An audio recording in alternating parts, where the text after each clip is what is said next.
sāku dzīvot kā miljonārs un miljardieris, vēl nebūdam. Un es esmu, teiksim, sprungulītis. Tu ne tikai strādā kā ezels, bet tu priecājies par to. Jebkurā dzīves jomā cilvēki var palikt par savas dzīves lietu vargiem.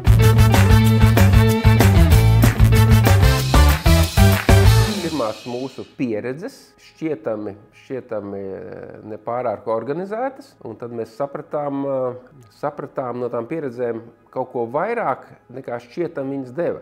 Mēs sapratām, ka dots devējiem atdodas. Tas gan ir pārfrāzējums šim vārdu salikumam, Raiņa vārdu salikumam, pārfrāzējums uz biznesa pasauli un īsti neatbilst tai. Iespējams, Raiņa domāja, bet dots devējiem atdodas ir tā, ka es nolēmu, vai man ir liktenis, man aicina biznesa pasaulē, un es tur eju iekšā. Un es tur eju iekšā pa visiem 100. Jo man ir iekšējais dzinulis, man ir iekšējais drives, un es dodos biznesa pasaulē, jo es nevaru nedoties. Tas ir mans liktenis. Es to zinu, man nekas cits neinteresē tajā brīdī. Un es tur investēju visu, kas man ir. Vienīgais, kas man ir, protams, laiks, pūles, manas domas, vārdi, darba, rīcības ir saistība tikai ar to.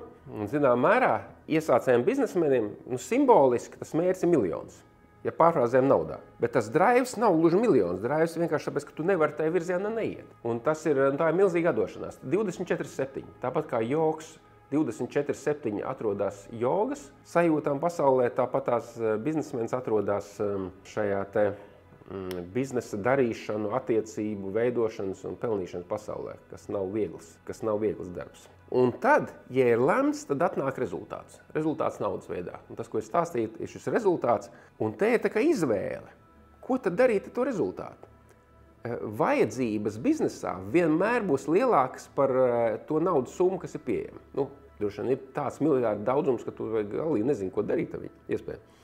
Bet es runāju attīstības posmā. Noteikti var atrast veidus, kā biznesā kaut ko uzlabot, attīstīt, kaut ko pievienot, kaut ko nopirkt un tā tālāk. Un tad iet uz priekšu tajā virzienā. Un tas ir viens ceļš. Un daudzi tā iet, un tas, kas tā iet, tam tā ir jāiet. Tas nav apspriežams. Otrs variants, jeb otra galējība ir, ka cilvēks iegūst to naudu un viņš domā, nē, sev. Es neesmu pārliecināts, kā man tas bizness aiziet nākotnē. Man ir satraukums un bailes, un es labāk šo te ielikšu zeķē vai bankas kontā, ja vēl kaut kur. Un es sāku viņu glabāt, un tas ir arī saprotams, un tas ir ok, bet šīs abas lietas nav gluži tas, kas padara cilvēku par miljonāru. Tāpēc uzdevot jautājumu, kas tad ir miljonārs? Un tajā pirmajā gadījumā iznāk, ka cilvēks, kurš ir nopelnījis miljonu, pirmajā gadījumā, kad tu investē visu biznesā, tu esi nopelnījis miljonu, bet tu paliec par savu biznesu vergu.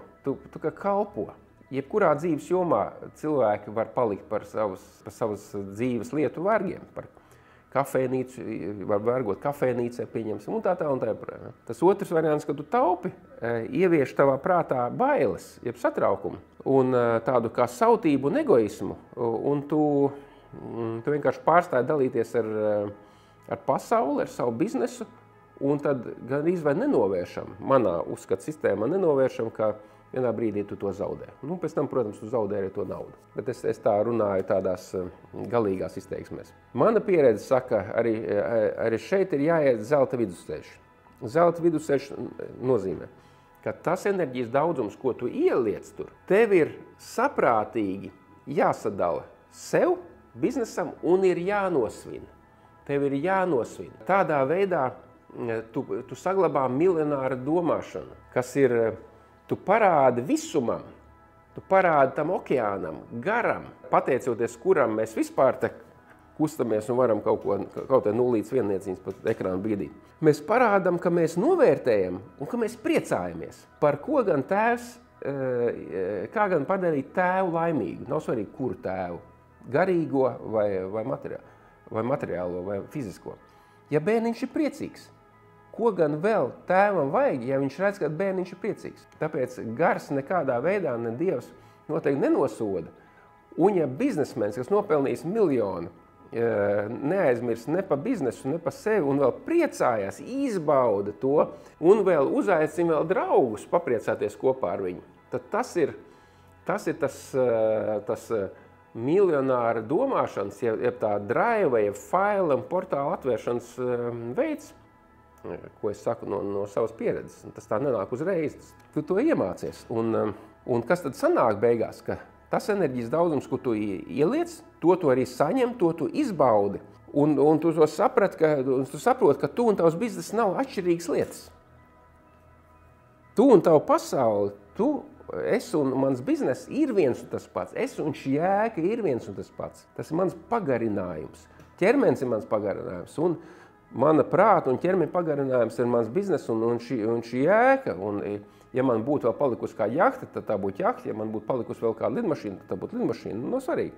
Tas ir tās baudīšanas aspekts. Un tad, ja cilvēks sāk iet tādā virzienā pa biznesa ceļu, viņš ierauga, ka tas mistiskais mērķis, miljons, jeb miljards, kas ir ciparisks mērķis, viņš ir ar pātrinājumu pietuvināms. Ja es jau tagad sāku dzīvot kā miljonārs un miljardieris, vēl nebūdams, un te neiet runa par tērēšanu bezjēdzīgos apmēros. Te iet runa par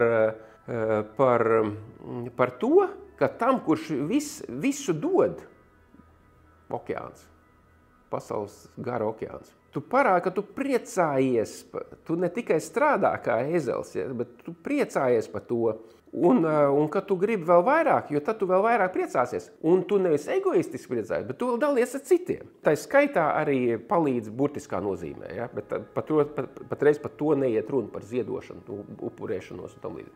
Tur tieši par priecāšanos. Ja tu priecājoties dalies ar citiem, tu uzaicini draugus un tā tālāk, tad visa pasaule priecājas kopā ar tevi. Tev nav pienākums, vai visa pasaule priecājas, bet tā pasaule, kas ir tava, viņa par tevi priecājas. Un tādā veidā tu kļūsti, tavs mērķis kļūst par tevi. Tavs mērķis jau ir tevī, jo tas mērķis jau nekad nebūtu parādījies miljona veidā, kā mērķis miljons vai mērķis miljards. Viņš nebūtu parādījies, viņš nebūtu manī. Ja es to saprotu, tad ārpasaules miljards kļūst par manu daudz ātrāk, ja es viņu visu laiku apzinos kā sevī esošu.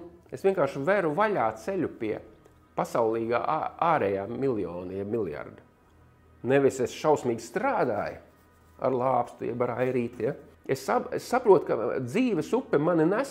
Dzīves upe ir Gauja. Latvijā ir pati latviskākā upe ir Gauja. Un es esmu Gaujā. Un es esmu, teiksim, sprungulītis. Ja? Un es pa Gauju. Ja? Es tā kā plūstu pa Gauju. Un tam sprungulītim ienāk prātā, ka viņš grib pārpilnību savā dzīvē. Tā ir skaitā miljardu. Bet pārpilnība ir daudz lielāks par naudu. Tas viss. Un kas tad ir tā sprungulīša pārpilnība, kur viņš viņu iegūs? Baltijas jūrā, pasaules okeānā. Tur Gauja, kad ietekmēs. Kas ir visātrākais veids tam sprungulītam ar minimālām pūlēm tiek nokļūt pasaules okeānā, kur ir pārpilnība, kur ir miljards, kur ir simtiem miljardu. Atdoties Gaujai. Gauja točna zina, kā nokļūt